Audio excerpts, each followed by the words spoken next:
DXLIS 95.7. Ganito. Walang at labis na balita, ihahatid sa inyo ang katotohanan. DXLIS 25.7, aktibo balita.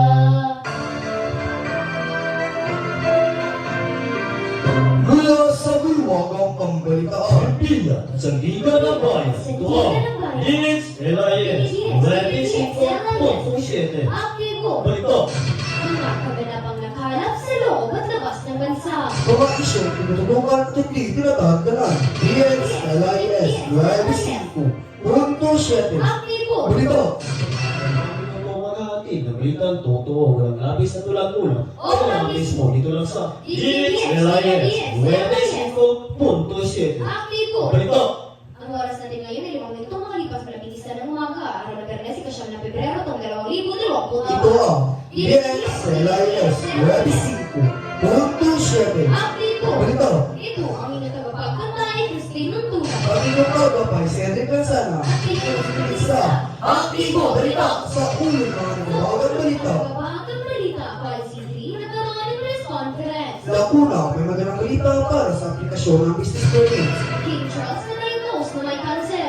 Dalawang kabansa 2024 gaganapin sa Cebu City. Iba na Malawi mas blooming na ngayon.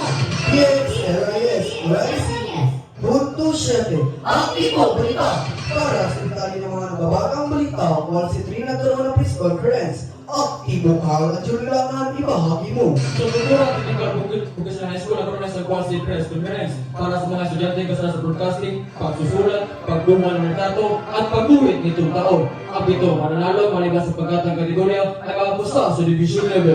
Para ang Juliananan, aktibo, nakuulang. Lakuna, may magandang balita para sa aplikasyon ng business permits. Aktibo Ronel, Limunata, ibahagi mo. Pinatawag pa ng City Government ang deadline para sa paghahain ng aplikasyon ng business permits at lisensya. Sinabi pa ng alkalde ng ekstensyon ay nakasaad sa resolusyon ikinasa ng City Council noong ikalapit araw taong 2024 at kung saan si Vice Mayor Ronsen o ang City Executive Officer Ronel Limonata, aktibo, nagkukulang. Para sa isang palala magpublikaw. DXLIS 25.7. Aktibo. Balita. Anong ginagawa mo? Tinapot ko ang mga basura dito sa iyo. Kalat kasi sa amin ng tao-bao pa. Huwag mo itapon ang mga basura mo. Diyan itapon mo ang mga iyan sa tamang lalagyan. At diba tinuturuan naman tayo sa paaralan kung anong dapat gawin sa mga basura. Ang tungkol sa proper segregation of waste, ang mabubulok, hindi mabubulok, at mga gamit pa. Isang pala mula sa DNR at sa bilang ito. At kayo ang patuloy na nagkinsa.